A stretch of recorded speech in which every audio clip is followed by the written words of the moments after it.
Look, I'd rather be a lamppost in New York than the president of France, but I came over for one thing and one thing only. That's to get Charnier, and that's what I'm going to do.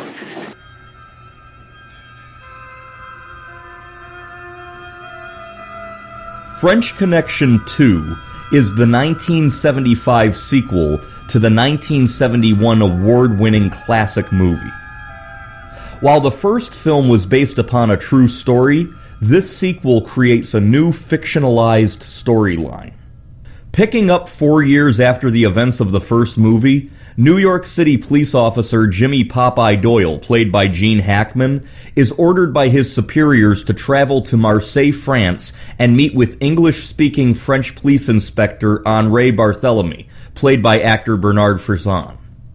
He is sent to attempt to track down the elusive French drug kingpin Alain Charnier, once again played by Spanish actor Fernando Rey. I must remind you, it's you that let him escape. Come, we have to work. But you come only with us to observe, huh? You carry no gun, I hope. You know, it's illegal for foreigners, even policemen. No gun. I'm strictly by the book. You read my file, right? That's why I asked. Despite Doyle and Barthélemy having a cold relationship, the two men seem to understand each other and have a mutual respect for one another. Both men are tired of seeing their cities turn into shitholes, and both men are tired of the heroin. Shove it. No, my friend, you shove it. You don't help us outside. You just fuck up. What do you know about Marseille? You think it's Harlem, just kicking blacks around the streets? You get depositions from each one of them. A fish out of water in France, Doyle tries his American police tactics on various French criminals, all in an attempt to find Charnier. I'm going to take you right down there in that alley there. Be right down there. We'll start on your throat, right here. I'm going to bust everything in it. You like that, huh? In your belly. Start working on your belly. I'm going to hit you so fucking hard in the belly it's going to break your backbone.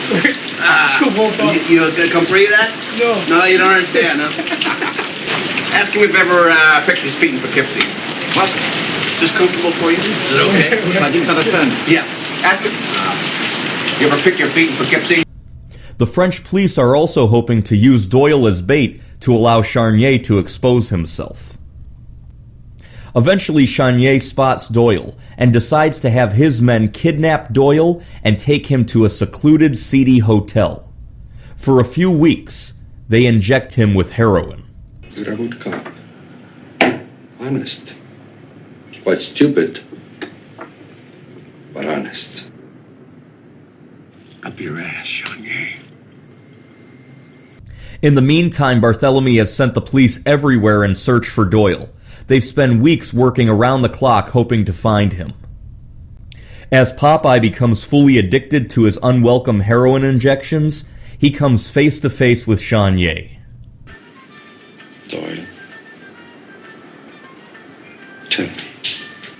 They sent me over here because I was the only one to recognize you. That's all. I didn't find out anything.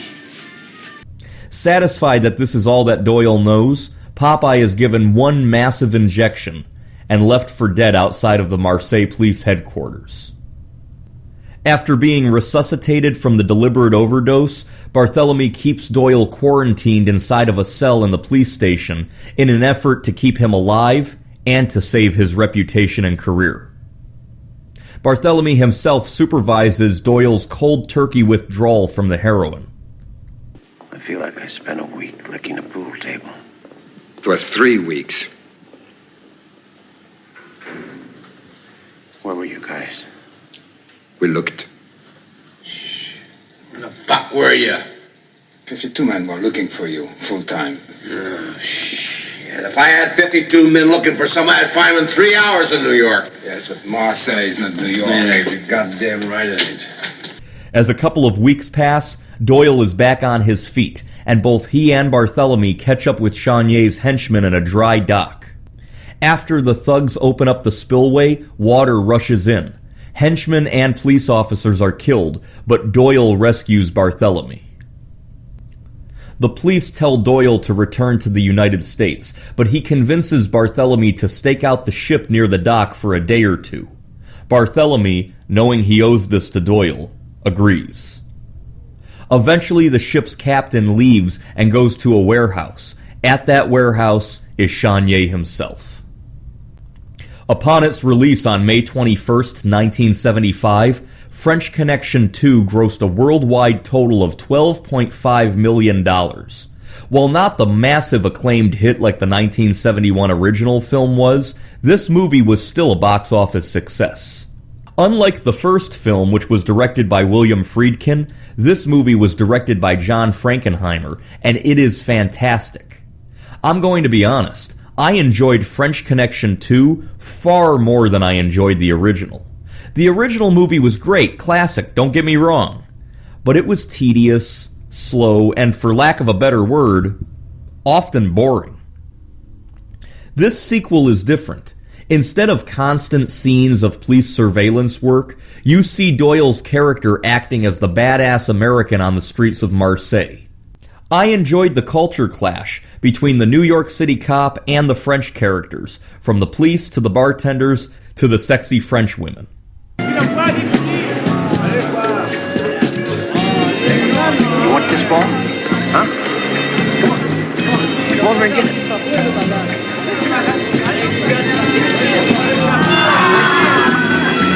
I also really like the character of the Marseille police inspector Henri Barthélemy, played by actor Bernard Fresson. He's a good cop, and his character doesn't take any of Doyle's bullshit, and they both have this mutual respect for each other. He brought a lot to the film. You get depositions from each one of them. I don't give them what they say, but I want it in writing. Hey, look, I came over here to nail that frog son of a bitch good. That's not part of my plan to sit around beating my meat while you French narcs grab all the credit. That's what you want, right? You stick me next to the shit house while you pull down all the medals, right? That's right. The original script involved a plot where Doyle and Claude Rousseau, played by actor Roy Scheider, travel to France, and Rousseau is killed by Chenier's men. Doyle then seeks revenge. Roy Scheider was already working on the movie Jaws and was unavailable, so the script was changed and Popeye's heroin addiction storyline was added into the movie. Gene Hackman really enjoyed making this film, and I believe he did in part because he got to explore the character of Popeye Doyle much more than in the first film. This is the first ever movie in Hollywood history to have the title and the number 2 after it. French Connection 2, the only film that could follow the French Connection. The Godfather Part 2 was the first sequel to have a number in it, but that was preceded by the word part. This movie was the first to have the title and just a number right after it. Now I have to discuss the ending of this movie, so major spoiler alert. After Doyle and the French police tail the ship captain back to a warehouse and Chenier escapes, Doyle gives chase. This chase is on foot and goes on for what seems to be forever, all throughout the port of Marseille. Once again, Chenier escapes and disappears into the crowd. But Popeye gets a hunch after following this guy for so long that perhaps Chenier escaped onto a boat. He sees a boat pull out and he continues to run and pursue the boat all throughout the port of Marseille, and the scene goes on and on for what seems like forever. Finally, the boat begins to pull away from the port of Marseille. Chenier emerges, once again, the untouchable drug kingpin, until he hears someone call out his name. Chenier? Oh, right through the fucking heart. Amazing. And the film ends just like that. This ending makes up for any slow pace that this film, and in particular the original film, may have had. In fact, I'd say that this is definitely one of my top 10 favorite movie endings ever. After all of the shit Popeye Doyle went through, after all of the times this guy slipped away, after all of the murder and all of the heroin and all of the bullshit, Popeye blasts a fucking .38 bullet right through Chenier's fucking heart. That is fantastic. Now, the original movie is a classic, but I find this sequel to be far superior. Between Doyle's fish-out-of-water experience in France, You mean interrogate him? What am I supposed to use, sign language? his New York police style clashing with the French police, the great character of the French officer Barthélemy, the forced heroin addiction and withdrawal scenes, and the final justice delivered to Chanier after years of his uppity French you-can't-touch-me bullshit. French Connection 2 is much more entertaining than the first film, but you really should see both of them in order. A third film was in development in the 1970s, with comedian Richard Pryor set to partner up with Popeye in New York, but it was scrapped after this movie didn't quite match the box office success of the first. For the first movie, the slow pace caused me to give that classic film only 6 out of 10 stars. I'm going to do something a little bit rare, and I'm going to give the sequel, French Connection 2, a higher star rating than the original. I give this sequel 8 out of 10 stars. I highly recommend French Connection 2.